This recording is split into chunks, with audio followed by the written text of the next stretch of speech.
हमारे बीच में आईसीएस सोनीपत की स्टूडेंट शिल्पा है।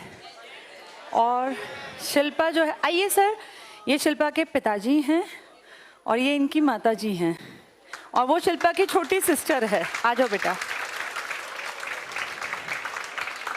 ये लड़की बेटा 22 साल में दिल्ली में डिफेंस मिनिस्ट्री में इसका सिलेक्शन हो गया और अभी ज्वाइन किया है ना, जनवरी 2024 में इसकी ज्वाइनिंग हो गई है, अभी इसी महीने में। सर के पास 3 बेटियां हैं जिनमें ये सबसे बड़ी है। एक इसकी सिस्टर यहीं पढ़ रही है, कहाँ है? अच्छा स्नेहा। अब देखो वहाँ बैठी है, लेकिन वहाँ से यहाँ तक आने के लिए बेटा बहुत मेहनत करनी पड़ेगी, है ना। तुम्हें भी बुलाएंगे जब तुम पढ़ लोगी, जब तुम मिठाई खिलाने के काबिल हो जाओगे। एक इसकी कजिन भी है, साक्षी आई है। अच्छा वो उधर है, ठीक है। साक्षी पीछे नहीं बैठना बेटा, आगे बैठा कर। कहाँ बैठी है? कोने में। चलो, ये 22 साल में ये यहाँ बताऊँ आएगी, लेकिन तब आएगी, माँ को होता है मेरा बच्चा सामने आए। ये तब आएगी जिस दिन ये भी ऐसे मिठाई लाएगी और आप दोबारा यहाँ आओगी जिस दिन ये लग जाएगी, है ना। उस दिन इसका एक वहाँ बैठने के बाद ये इच्छा होनी चाहिए कि हमें इस स्टेज पे खड़े होना है और यहाँ आने के लिए ये पढ़ रहे हैं, मेहनत कर रहे हैं। नहीं तो आज बहुत लोगों ने छुट्टी मार ली है, आज का दिन तो बहुत सारे लोग छुट्टी मना रहे हैं। ये बेटा 3 सिस्टर्स हैं और तीनों मेहनती हैं। ये सबसे बड़ी है, इसने 22 साल में सरकारी नौकरी हासिल कर ली। वो इसकी छोटी सिस्टर है जो वहाँ बैठी है और ईश्वर ने चाहा मेहनत कर रही है, वो भी एक दिन यहाँ ज़रूर आएगी। पेरेंट्स को दोबारा यहाँ आने का मौका मिलेगा।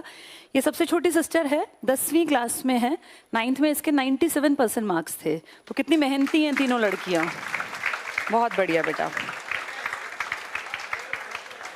इनकी सिर्फ 3 बेटियाँ हैं। ये देखो, ये समाज में एक तरह का मैसेज है।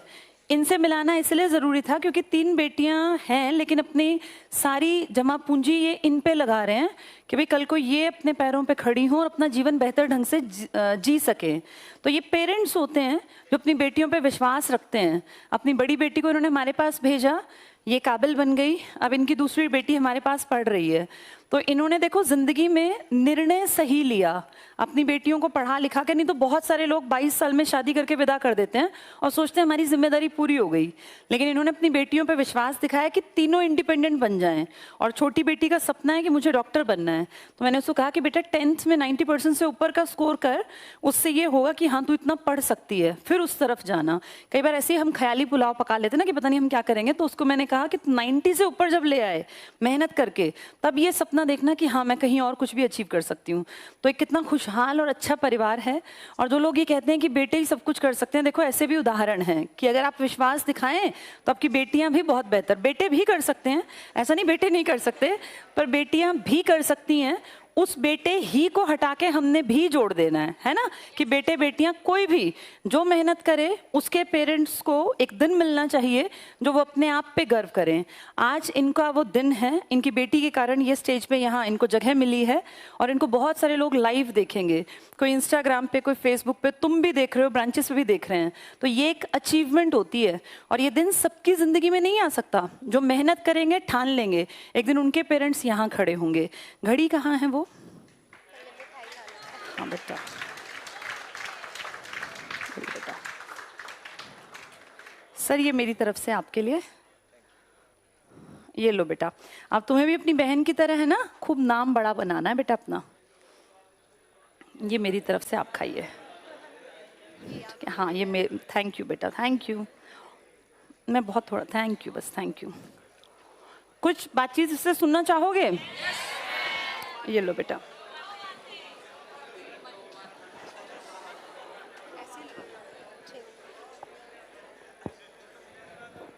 हेलो, कैसे हो आप सब? मैंने ना पहले 1 साल ब्रांच में पढ़ाई की थी, खरखोदा ब्रांच से। फिर 1 साल मेरा कंप्लीट गैप लग गया क्योंकि मेरा एक एग्ज़ाम क्लियर हो गया था, तो मुझे लगा उसी में फ़ाइनल सिलेक्शन हो जाएगा। लेकिन वो फ़ाइनल सिलेक्शन मतलब रिज़ल्ट आया जब फ़ाइनल, तो आते आते पूरा अक्टूबर 2022 आ गया। लेकिन उसमें फिर मेरा 2 नंबर से रह गया। उस टाइम बहुत दुख हुआ था, क्योंकि बस ये दिख रहा था कि पूरा 2022 मेरा चला गया और कुछ अचीव भी नहीं किया। फिर उसके बाद फिर हम घर बैठ के क्या कर सकते थे, फिर सोचा वापस ज्वाइन ही करते हैं, मेहनत ही कर सकते हैं, बस मेहनत के बेस पे ही कुछ मिलेगा, वैसे तो कुछ मिल नहीं सकता। फिर उसके बाद मैंने नवंबर एंडिंग में वापस ज्वाइन किया सेंटर, लेकिन फिर मैंने सोचा कि अब मैं ब्रांच पे नहीं, पर मैं खुद सर के पास जाके ही पढ़ूंगी। और लेकिन सेंटर ज्वाइन करने से पहले मैं एक माइंड सेट करके ही आई थी कि ये बस आखिरी कार्ड है, मुझे इसी में जॉब लेनी है। और फिर जैसे सर ने बोला, जैसे मतलब सर हमेशा बोलते हैं रेगुलर पढ़ो, गैप मत लो, और मैथ की क्लास कभी मत छोड़ो। मैंने कभी नहीं छोड़ी। उसके बाद अगर मैंने छुट्टी भी की ना, तो पूरा मैथ की क्लास मैंने ऐप पे ली और होमवर्क भी किया, बेशक मैंने 2 छुट्टी की हो या 4 की हो। फिर उसके बाद मेरा एक जनवरी में वापस एक रिज़ल्ट आया, उसमें मेरा क्लियर हो गया। फिर उसका टियर 2 मेरा फरवरी में ही था। फिर मैंने सर से डिस्कस किया कि अभी मैं इसकी तैयारी करूं या रेगुलर आऊं, तो सर तो वही बोलते हैं रेगुलर आओ रेगुलर आओ। फिर पर उसमें मुझे लग रहा था कि अब की बार मेरा पक्का हो जाएगा, क्योंकि काफ़ी अच्छे मार्क्स थे।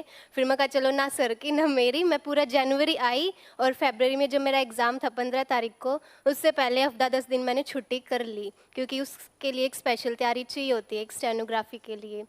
तो पर मैंने अगर वो छुट्टी की ना, तो मैथ की क्लास मैंने फिर भी नहीं छोड़ी। मैं मतलब घर पे भी पूरा कॉपी में होमवर्क करती थी, बेशक मैं यहाँ पे ना आई हूँ।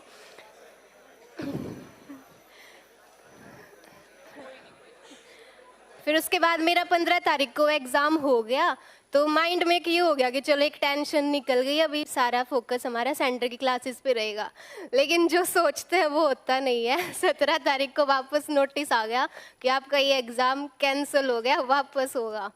तो उस टाइम थोड़ा बुरा फील हुआ, पर कोई नहीं, चलो मैं कहा दे देते हैं एक बार और। फिर वो भी शुक्र है कि मार्च में जल्दी नोटिस आ गया, और 10 मार्च का मेरा दोबारा एग्ज़ाम था। फिर उसके बाद 10 मार्च को देके मैं बिल्कुल फ्री हो गई। मैं कहा चलो भी एक टेंशन तो निकली माइंड से, अभी बस सेंटर की क्लासेस ही हैं, वहीं पढ़ना है। फिर अप्रैल में सभी प्रेफरेंस फॉर्म का वेट कर रहे थे कि प्रेफरेंस लिंक आएगा, हम अपनी प्रेफरेंसेस देंगे। अप्रैल में एक नोटिस आ गया एसएससी की साइट पे, हमें लगा प्रेफरेंस नोटिस है, लेकिन वो खोल के देखा, उसमें ये निकला कि वो एग्ज़ाम भी आपका कैंसिल हो गया, वापस 26 अप्रैल को होगा। उस टाइम बहुत बुरा फील हुआ था, क्योंकि 2 बार एग्ज़ाम दे लिया, एक क्लास टेस्ट तो थे नहीं जो बार बार कैंसिल हो रहे हैं। पर फिर सर की बातें याद आती हैं कि पढ़ने वाले को कोई टेंशन नहीं होनी चाहिए, एक बार एग्ज़ाम हो या 10 बार हो। फिर उस बार ये सोच लिया था कि चलो तुम ले लो एग्ज़ाम, एक बार ले लो 10 बार ले लो, नौकरी मुझे लेनी है अब की बार।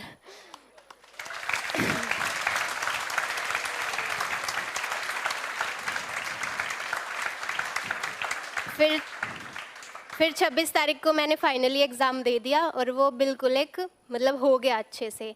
और इसी कैंसल स्टोरी के बीच मेरे 4 एग्ज़ाम और थे, और मेरे चारों क्लियर थे वो भी। फिर मई में पढ़ी मैं, जून में पढ़ी, जुलाई में फिर सेकंड वीक चल रहा था। उस टाइम ये फीलिंग आ रही थी कि हाँ रिज़ल्ट आने वाला है, रिज़ल्ट आने वाला है। तो 14 जुलाई का वो दिन था, और उस दिन तो मतलब सुबह से ही खुशी महसूस हो रही थी, पर थोड़ा डर भी लग रहा था कि ज़्यादा खुश ना हूँ, कभी नाम ना मिले फिर रो। फिर उसके बाद 14 तारीख का वो दिन था, उस दिन फिर मेरा रिज़ल्ट आया। उस दिन मैं खाना ही खा रही थी शाम को, तो एक रिलेटिव की कॉल आई, तो कॉल आते ही मैं समझ गई, मैं कहाँ आ गया, रिज़ल्ट ही आ गया। मैंने तो छोड़ दी रोटी, मैं तो पापा की साइड में जाके खड़ी हो गई। मैं पापा तो पूछूं, पापा रिज़ल्ट आ गया, रिज़ल्ट आ गया, पापा बोले ना, पापा उसकी बात सुना कॉल पे। फिर उसके बाद फ़ोन कट गया। फिर पापा बोल रहे कि हाँ वो तो बोल रहा है तेरा नाम आ गया, बाकी तू देख ले एक बार। फिर मैंने चेक करा, रिज़ल्ट चेक करा, कहीं ना कहीं ये मन में था कि एक एवरेज डिपार्टमेंट मुझे मिल जाएगा, मेरा फाइनल सिलेक्शन हो जाएगा। फिर वो रोल नंबर मैंने फीड किया, वो मेरा हाईलाइट हो गया। वो जो पल होता है ना, वो मेरे लिए तो मतलब खुशी से ज़्यादा एक सेटिस्फेक्शन का पल था, क्योंकि उस टाइम आपको ये लगता कि हाँ हमने जो मेहनत की थी ना वो हमें मिल गया, और हमारे मम्मी पापा ने जो हमारे पीछे मेहनत की वो उन्हें मिल गया।